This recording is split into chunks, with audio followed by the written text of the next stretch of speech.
Ready for a deep dive into the future of education? Always up for that. What are we diving into today? Well, we're tackling this new report from the U.S. Department of Education, all about AI and learning. AI in education, huh? That's a hot topic. Lots of excitement, but also a good bit of anxiety swirling around. You hit the nail on the head. And the report doesn't shy away from that. It acknowledges all the buzz, but brings us back to a pretty crucial point. And what's that? It's about people first. Oh, I like that. So it's not just about the tech itself. Not at all.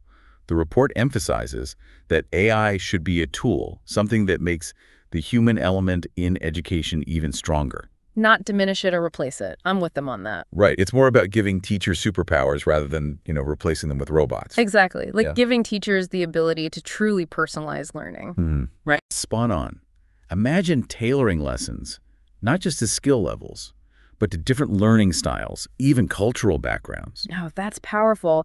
But how do we make sure this tech benefits everyone, not just a select few? That's where things get really interesting. The report brings up this concept of the long tail. The long tail. I'm intrigued. Tell me more. It's all about the immense diversity of learners out there and making sure no one gets left behind. So think of it this way. You've got these AI models, right? Right? And they're often trained on data from students who fit a certain mold. Okay, I see where you're going with this. But what about all the other students? The ones with learning disabilities or those from communities that haven't traditionally had equal access to education? Right. Even just students who learn best hands-on, not through lectures. How do we make sure AI works for them too? It's a crucial question, and the report doesn't shy away from it at all. In fact, they acknowledge head-on that if we aren't super careful, AI could actually widen the equity gap in education. Rather than closing it, which is what we're all hoping for. Absolutely. Oh. So they stress the need for these AI systems to be designed and critically trained with the long tail in mind. Making sure that the data sets are truly diverse. Precisely. Got to make sure those algorithms don't end up perpetuating biases we're trying so hard to eliminate. So it's about building AI that's not just intelligent, but also equitable and inclusive. 100%. And that leads us to another fascinating use of AI they explore. Assessment. Assessment. You mean like testing? Yeah, but reimagined. Instead of those standardized tests, the ones that only measure a tiny sliver of what actually matters. Oh, I know them. Imagine AI giving students real-time personalized feedback that actually helps them learn and grow. Okay, so less about just getting a grade and more about understanding where you need to improve and how to get there. Now you're getting it. That sounds amazing, but how would that work in practice? Well, they give this example of AI analyzing student writing. Okay. Not just for grammar and spelling, though, but looking at things like clarity, creativity, even use of evidence, stuff that's really hard to assess with traditional methods. So it's like having a superpowered writing coach in the cloud, giving you personalized tips as you write. Exactly.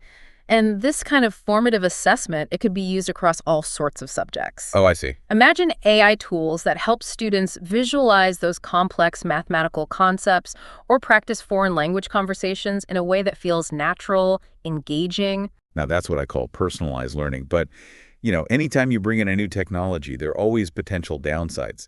Did they address that? What did they say about any pitfalls with AI in assessments? Oh, for sure. One of the biggest concerns is, you guessed it, bias. If the data used to train these AI systems isn't carefully chosen, carefully vetted, it could end up reinforcing existing biases. Like, for example, if an AI tool is trained on a data set of mainly high-achieving students, it might not accurately assess the work of students who learn at a different pace or come from different backgrounds. Exactly.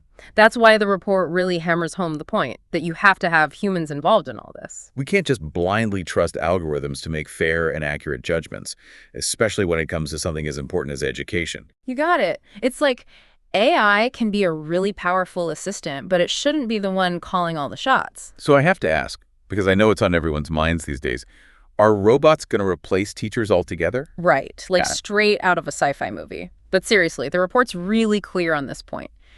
AI should be a partner to teachers, not a replacement.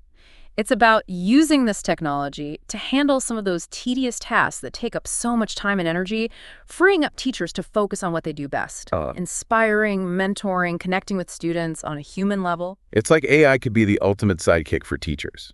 handling all those little things so they can really focus on the human connection. Exactly. And that's what I find so exciting about where this report goes next. It's like, imagine a world where teachers have so much more time for actually working with students one-on-one, for mentoring, for creating those light bulb moments, those things that spark a lifelong love of learning. That's the dream, right?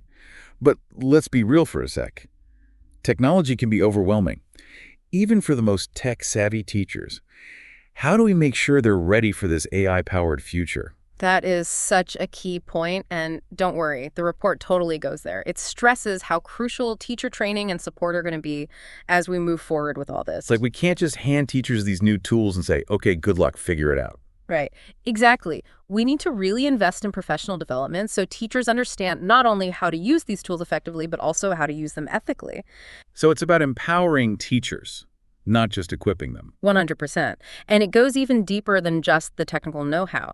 The report highlights something it calls AI literacy. AI literacy. Okay, now I'm really interested. What does that even mean? Well, it means everyone involved in education needs a solid understanding of how AI actually works, how it's being used, especially in the classroom, and critically, what are the potential benefits and risks.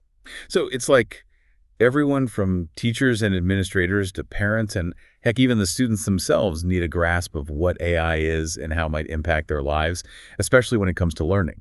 Exactly. It's about making sure we have this culture of informed decision-making about AI and education. We got to move past just the hype and the fear-mongering and get to those thoughtful conversations about how we want to be using this technology. To create schools that are more effective and more equitable for all students. You want it. So, as we wrap up our deep dive today, what's the one big takeaway you hope our listeners are walking away with? That's a great question. I think it boils down to this. AI is not going anywhere. It's already changing the world, including education, and that's only going to accelerate in the coming years.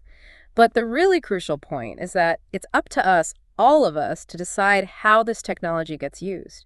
Do we want to just replicate the inequalities of the past, or do we want to use AI to create truly equitable, engaging, empowering learning experiences for all students? That's a powerful message to end on. And a great reminder that the future of education isn't preordained, it's something we all have a hand in shaping. Beautifully said. And hopefully this deep dive has given our listeners the knowledge and the inspiration to be a part of that conversation. Ask those tough questions and help us create a future where technology empowers all learners to reach their full potential. Thanks for joining us for another deep dive into the future of education. Until next time, keep exploring, keep learning, and keep asking those big questions.